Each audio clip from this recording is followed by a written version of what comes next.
Hey, this is Coach Kinsey Shae here with Counselor Bobby, and Hello. we're just all coming together to gain perspective in our worlds and in your world. And we kind of wanted to talk about it's never too late, right? It's never too late. It's never too late to reinvent yourself, to try something different, to learn something new. I could go on for 27 more minutes. Yeah.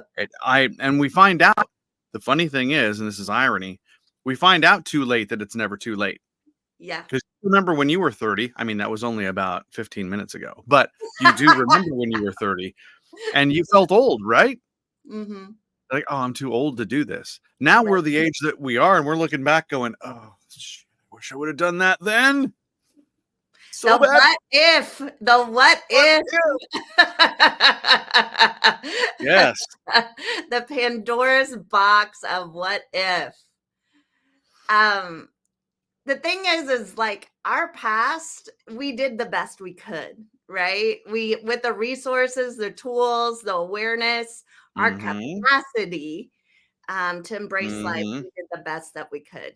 Yeah. So it's not surprising that many people reinvent themselves in their 40s and 50s because they go through life pretty much, for the most part, really embracing other people's beliefs and expectations. And then you get to a point in life, you're like, okay, I don't feel like this is working for me.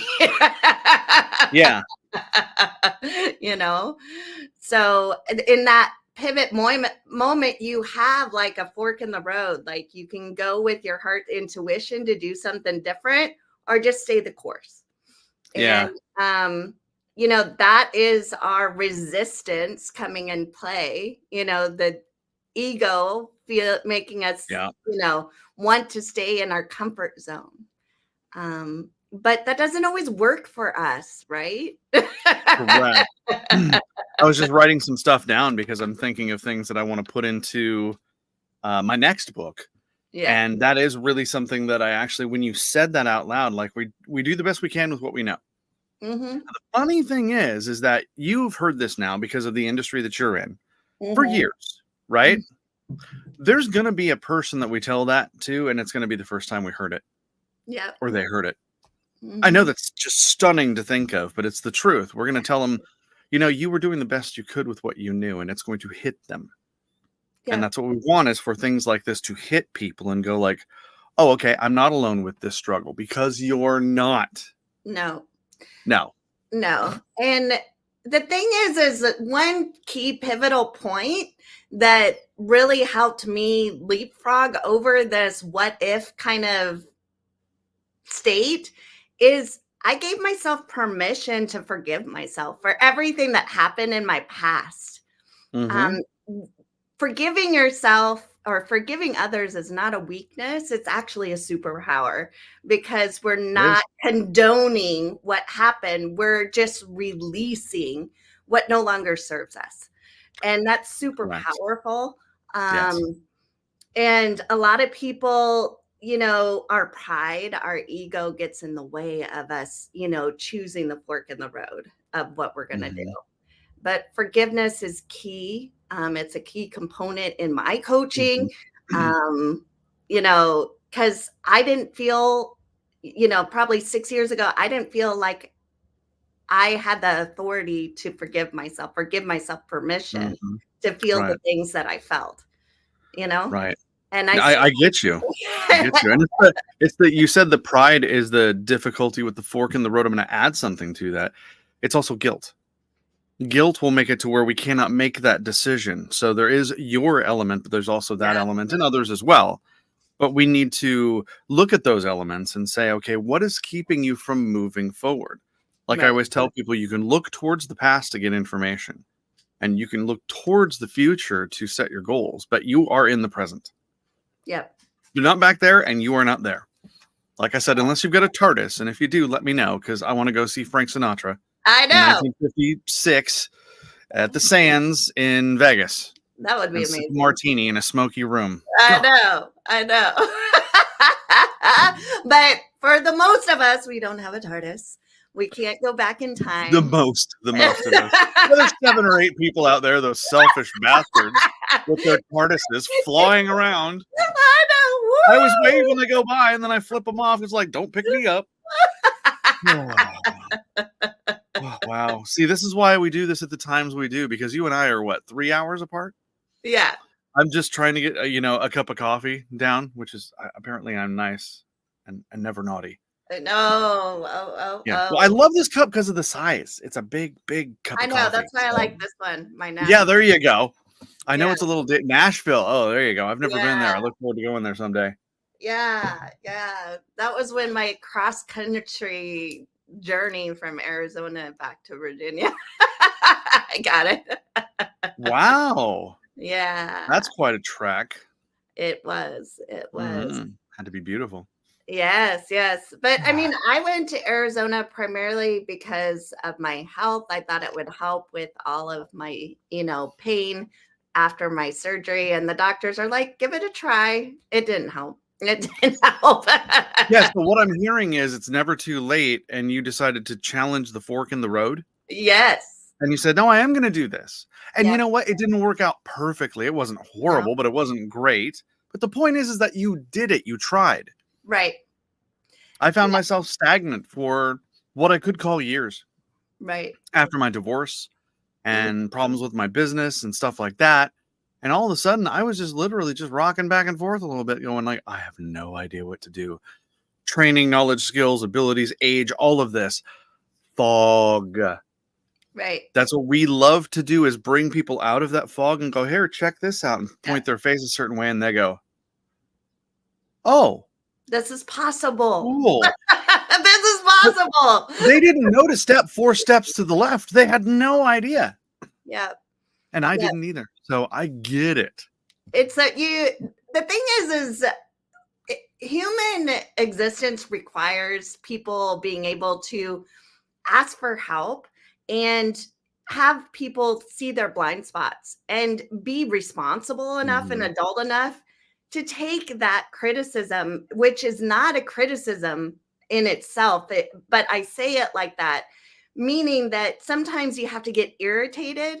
I would say most often for transformation to happen, you have to get irritated to get to the point of where you're like declaring like, I will not do this, that was very much my journey, I do love the word irritated there, because we're internally irritated, which means that it causes intrinsic motivation.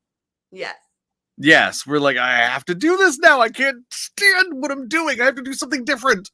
Right. But oftentimes it feels like we're just punching a wet bag over our head. We're trying to get out and we don't know which way. We don't know what we're doing. We're just expending all this energy. I just saw 3 Stooges there. That's all I could see when you did that. I I'm know. just seeing Kinsey going like this, like, what happened? What happened? I know. But that's the kind of the internal struggle that we have. That's just like a really good visualization that I think a lot of people are in. They're just in their own little wet, bag over their head, trying to make sense of the world, make sense of what they're doing, make sense of everything.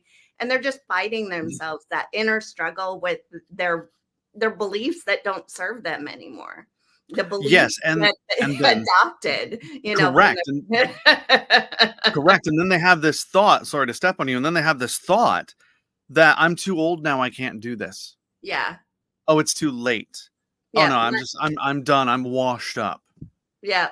And today's theme is, in announcer voice, it's never too late. Yes. Let's pop that meme on. I like this meme. Oh yeah, we're gonna do. Okay, kids, we're gonna do a graphic now. If you just want to hold still, let me get the projector going. But it's never too late. I mean, look at all these people on this meme that started 40s and above. Yeah. Just some little companies, I mean, McDonald's, Ford, TV shows, Walmart. I mean, whatever your view on Walmart is, but I mean, right. I mean, you know, Yeah. whatever your view is, the point is that it might be a little bit huge. Yeah. Yeah. Yeah. So, and that was started at 44. Yes, the workings were before that. I get that. But still, it was in his 40s. That he took action. Mhm. Yes. Yes. So we have irritation, declaration, and then inspired action. And that is what all these people did in the 40s and 50s. So we're here today to say that whatever your heart desire is, wherever your passion is, it's never too late. If you've been tied into the corporate world where you think that you have to go do the 9 to 5, you know, and that might be your existence, and there's nothing wrong with that. But if there's something in your heart that's more, it's never too late. Yes, there'll be obstacles. Yes, there'll be challenges, but you can leverage those and fail forward and embrace the journey. It's not a destination. I'm going to keep on saying that because many people, when they get like programs or they go into counseling, they're like, if I get to this, then I'll be good. But when you get to this, when your focus is just on this, you don't really embrace the process going forward. So you don't increase your capacity to receive. And so it's like a no-win situation because you're just focused on one myopic outcome.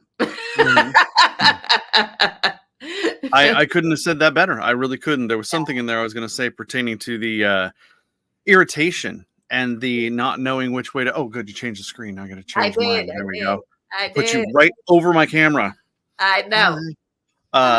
So yeah, it's the irritation and the knowing what to do with it because we have that feeling. I know weird that we don't know what to do with feelings sometimes. Why I have a job? I don't know. But yeah, we need to have focus, the energy. You know, I sound like I'm aligning my chakras right now, but yeah, it's true. We need to focus it. Focus your chi. Well, yes. I think most people don't really have an idea because we do not teach emotional intelligence in schools. That is part of the reason why, you know, I partnered with a nonprofit that serves college age women to really unshackle themselves by cultivating their emotional intelligence. Such a great cause. And I mean that all sincerely. Yeah. Such a great cause. Yeah. And I mean, I spoke at their banquet and I just pressed upon them. I go, I didn't have this when I was growing up. This is such a gift. Yes, cherish it. This community, this unity, this connection is super powerful. And it would have saved me decades of heartache and regret and fear and just really anchoring to all of those depleting emotions. You know, if I really have a support system on my emotional intelligence, because we just don't teach it in schools. We don't. And I think it's, especially after the pandemic, I think it's a super powerful thing. And that's why I partnered with the nonprofit to really get in there. But I think it needs to start much, much earlier, you know, in elementary. Because because that's where our beliefs come from, you know, that 0 to 7, you know, and I mean, if you look at, you know, Erickson's stages of change, you know, it's right in there with that, where you've got to hit that in that nice little sweet spot. Like whenever I'm talking to someone who is, you know, harboring childhood drama and they're at the age of 30, one of my main questions is, did your parents get divorced? Yes. When did they get divorced? Oh, I don't know. When I was 7. Like, okay. Yeah, seeing that in there, because that has laid a path. It's one of those like foundations of the bedrock that we have of ourselves. So we need to add some dance music to that later. I know.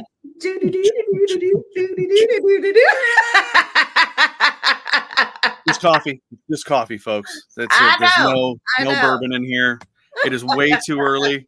It is not even 8 o'clock here yet, and I don't have a farm, but I look like I do. I know. It reminds me of my youth when I went to my grandparents. We used to spend the summers on the farm. And this is my buddy's farm, actually. It's I Is love it? it. It's a great place Oh, to go visit. I go out there 3-4 times a year. that's awesome. I I love love it. it. That's awesome.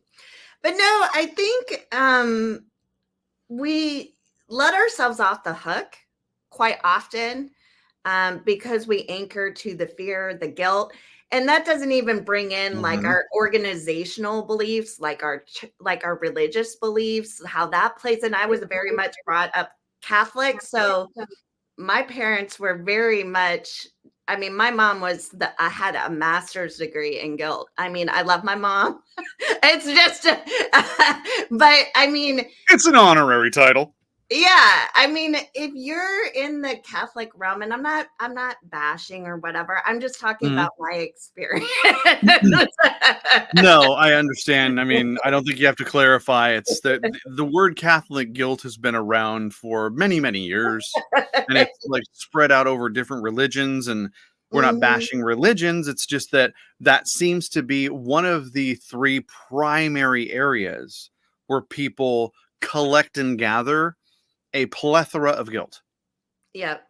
Yeah. And quite often, that's kind of what in my coaching, religion and beliefs from their parents, that's the primary reframing of beliefs Mhm. that I work in. That seems to, for the most part, come up with the majority Mhm. of my clients. Like the church tells me this, but I don't feel it. I don't, I don't embrace it. I don't, because there's a lot of women, like for Catholics, a lot of um, times, they were against like birth control. They were against the use of condom. You know what I mean? They're starting to get better about that. But a lot of women did not feel aligned with the church. They didn't feel accepted with the church they were in. So they went into a more Mhm. Yeah. non-denominational type of church setting. Right. And that's what I did. I mean, I still, go to church, but it's more focused on empowerment. They talk about emotional intelligence. They talk, stuff that I would have never heard back in the day. Like, this is the word, this is Mhm. what you're supposed to do. There was no play in it. Like, Mhm. and that's why I really enjoy how religion has really kind of pivoted and really is focusing on emotional intelligence, really focusing. They're using the verses that as a leaping point to talk about these topics, which is super powerful. There's science behind it. Um, Mhm. yeah. I So, totally get that, and I love everything that you're saying there, because the one time that I did participate in going to church, it was because of a guy that I knew in a small town, and I got to know him, and I didn't even know that he was the pastor. yeah. He was just a normal everyday guy, and we have this misnomer that pastors and teachers like live at the church and they never leave type thing. Like, oh, you're out in the open? I thought you just lived at the church. Have you seen this grocery store before? I Um, yeah, know. so I went there and he was like you were saying. I had the same experience that you did. It wasn't, Bible bashing you. It was Yeah. like taking something and then extrapolating it and then giving you some sort of education about it to make you better. Right. Loved it. And Loved it. yeah, and that's where the power is, where I'm not even talking about the Bible. You can use like a quote from, Rumi or Maya Angelou or whatever. And if you embody that word Mhm. and really live that out, I mean, that's super powerful. So Mhm. the words isn't, I really, I really feel that words matter, Mhm. and we can learn from them. But if you use word to justify your ego self, that's where the rub is. Mhm. That's correct. You got that ding. I thought somebody agreed with you. I'm like, yes, winner. We have an agreement. I know. No, my phone. Like... It was so clear in my ear, and we both kind of went, dog? What? Squirrel? That's what I meant to say. Squirrel, dog. Where did the dog? I'm not awake yet. It's all good. I'm better this way because we've done these in my afternoons after I've had my full log of people, and I'm like, yeah, oh, I totally agree. How much time is left? I know.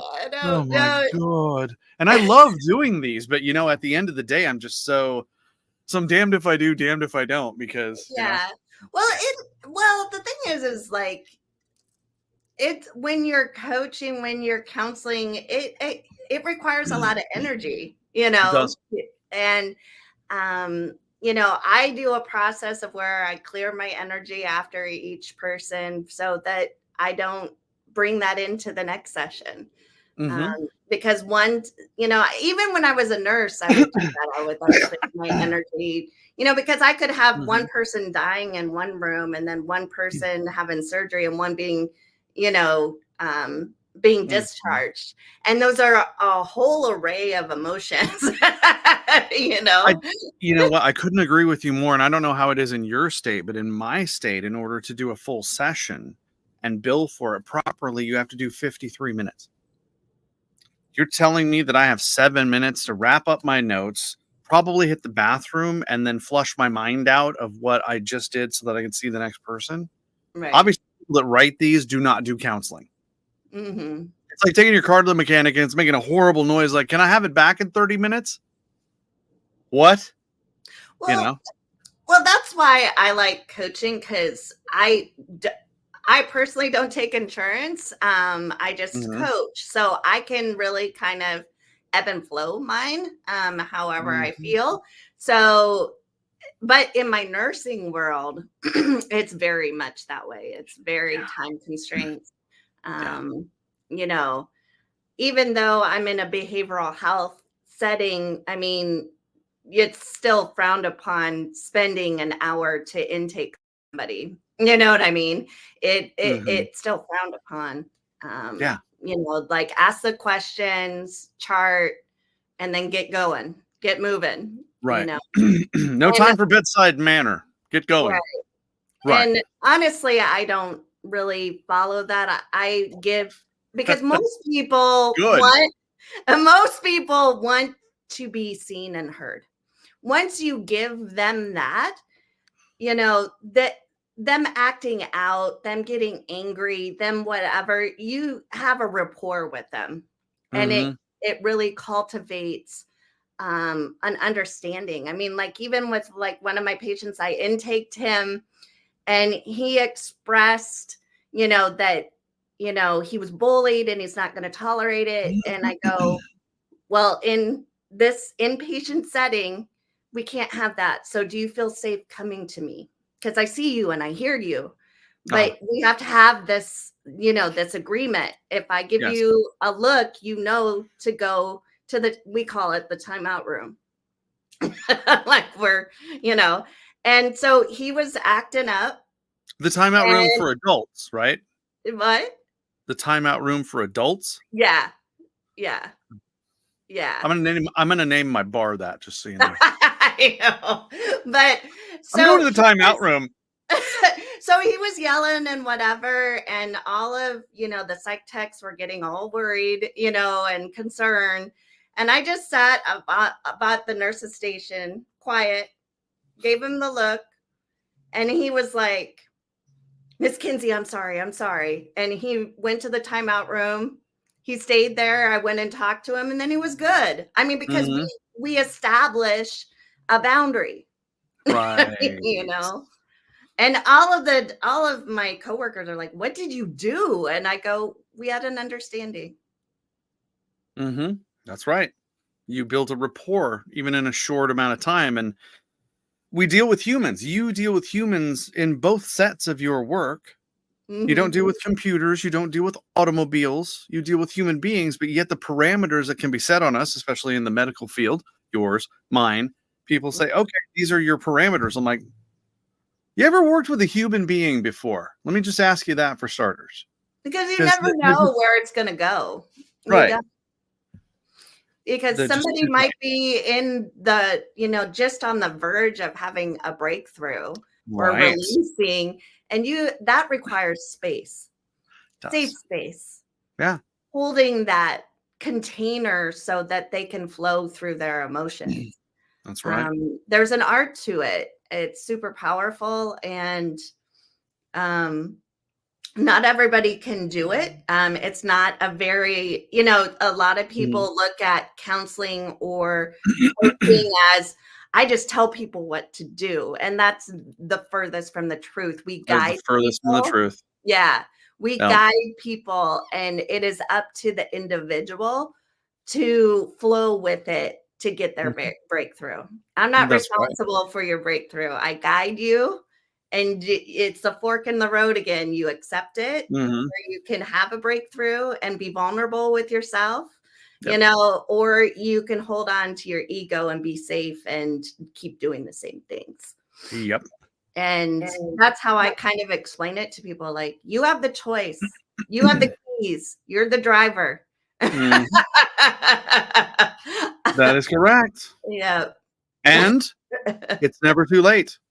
It's never too late. And it's never too late. That's called a callback. That's what we do in comedy. Thank you very much. Thank you. Yes. Yeah, no, it is. It's never too late to say to yourself, I want to get some coaching, or I want to get some counseling, or I want to go see the doctor because I've been avoiding it for 5 years. Right. It's never too late. If you want to do something to advocate for yourself in any positive way, meaning like if you asked 10 people if this was positive and 10 of them said yes, then go. It's not going to the bar. It's not, doing something negative. It's doing something positive for yourself. And you can let yourself do that. You can remove that guilt. You can remove that shame, as we were talking about earlier. You can just release that from yourself. You don't have to carry that anymore. And you can go in and do something for yourself. Right. Excuse me.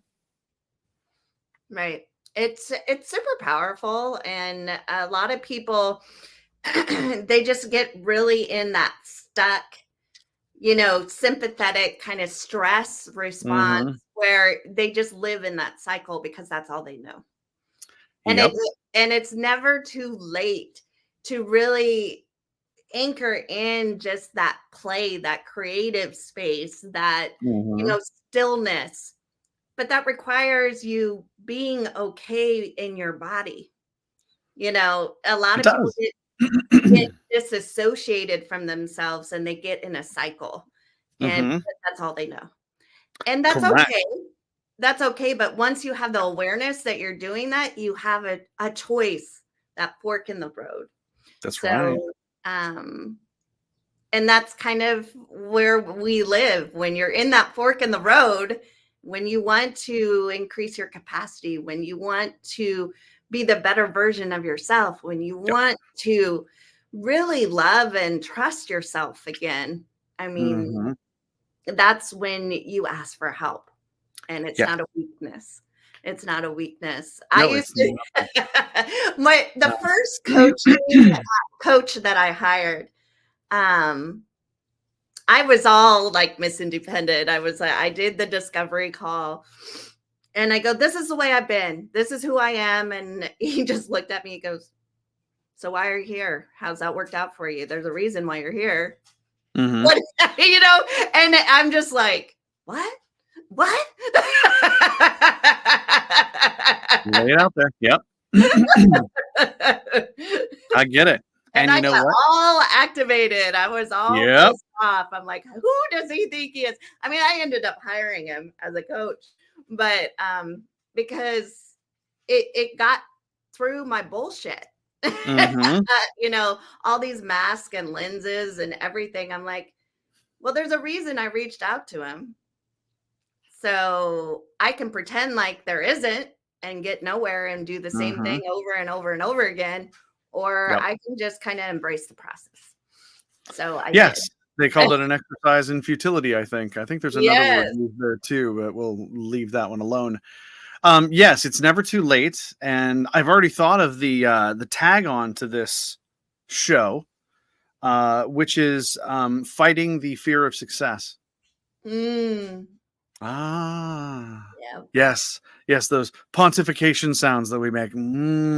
Yes. Yeah, that's, you know what, you got something there. You got something. You're Yeah. going places, kid. Look at you go. I think a lot of times that comes from a lot of limiting beliefs. Like in like with mine, you know, with doing the coaching and speaking, I had a lot of limiting beliefs because I was very much told just sit there, be pretty, only speak when being spoken to. So me coming even on something like this, it totally trashed that viewpoint, you know, that belief. You know what I mean? Like, and so I had to do a lot of self work. Like, I'm worthy to be seen and heard. I'm worthy to be vulnerable. I'm worthy to be telling my story. Yeah. Because very much everything in my life was really brushed under the rug. You know, everything that was not, could be considered something that my parents could be proud of, it was pushed under the rug, you know. And then it was like habitual, you know, Kinsey, you did this. Like it was always put in my face. And I say this with love. I don't think my parents were just in the space of they just wanted their daughter to succeed. So I'm not putting them down by any, but I'm just speaking on how it felt. There might be many of you that feel like, you know, what, no matter what you do something wrong. Correct. And yeah. Yeah, and your parents were, just like you said earlier, they were doing the best they could with what they knew. Yes. Yeah. And I just like think my parents the same way. So it might not have been perfect. It might not have, you know, you might have had some trauma with it. This is not a victim segment. We're not here blaming parents. I'm just no. Really like on the point of how can you up level what you've been taught? How can you up level? Because everybody's just doing the best that they can. I really don't feel that a lot of people are being vindictive and whatever. They're just perpetually doing the things that they were taught. So sometimes that leads to trauma. Sometimes this is not me like sugarcoating it. This is just having awareness that, you know, not everybody is out to get you. So a lot of times hurt people, right? I'll tell you what, the first time I heard that, I giggled too. You know what? Hurt people. What? You got a stutter? Well, are you okay? No. People that are hurt people. You know, hurt people. I went, oh. Yeah, just like boom. I mean, it wasn't, 3 days ago. It was many, many years ago. But yeah, I'm like, you are right. But what do you think of the tagging that on to the next show, possibly? You know, the fear of success, because I like that. I know that I have had a huge problem with that, because I've had many successes in my life, and I'd get to an echelon, and it's like, oh, I don't want to go any farther. God, I'm just gonna get stepped on. Whereas I could have went and crushed it, and I didn't. So now I'm like, okay, bring it, bring that to me. Let's go. I'm doing this. Yeah. So it's like when you surrender the fear and just be in action, it's super powerful and you gain momentum, and you really don't know who you're shining light to. Because if there wasn't people in my journey that really shine their light in my world. The word is shined it. Shined it. Yes. It's like you with your memes, the little pictures we get, their memes. Is that what you call them, memes? Memes. Every time. So, welcome to Bobby and Kinsey. We're going to speak old people English. Look at that meme, grandson. I want to see it. Yeah. But oftentimes the things that we do really well, we don't see as our gifts. And they are our gifts. That's perfect. That is, because I have negated my gifts, and you and I have a friend mutually that has, I would say, like, held my feet to the fire. Mhm. and let me know that you're not just you. You have things and goodness to share with the world. And I just thought I was just an everyday person. I'm not touting myself as something special, but we all have gifts, is what I'm trying to say. Don't don't quell them. Don't squash them. Right. Ignite them. Bring them up. And we will talk about next time. We will talk about what to do with that energy, Right. hopefully, and move that forward, because the fear of success is living in that world of guilt that you and I were just talking about. And we're not doing the best we can with what we know. We're going to learn more so that we can do more. Exactly. So, Exactly. And I good. think that's we're kind of at time, and I think that's a We are. perfect end cap to. Hyper. So, like, subscribe, do all that fun jazz. Hit the notification button so you don't miss us on Thursdays at 8 p.m. Eastern Standard Time and 5 p.m. Pacific Standard Time, where we just kind of come together and just talk about perspective, gain awareness, so that we can up level our life and just all of us go on an exploration together. Mm-hmm. Yeah. Tying in the name there. Look at you go. Whoa! Maggie the marketer over there. So we'll look forward to next time when we can explore together. Yes. We'll do our Gen-X-Ploration. Yes. Well, I'm glad to be here. I love spending this time with you. I really do. It means a lot to me, because even though we're doing this and trying to help others, we end up, kind of taking something for ourselves a little bit every now and again as we talk. Yeah. So I never lose. I never lose in this. And this is part of my, part of my going forward. This is part of my exploring my knowledge, skills, and abilities and not being afraid. Exactly. So I love this. Me too. Me too. Good. So you guys all have a wonderful evening, and we will see you next week. Light, love, and gratitude, my friends. Yes, and please put something in the comments, something that you want to talk about. Give us a subject that you want, because we want to do what you want to hear. Yes, we are here for you. Yes. Yes, yes.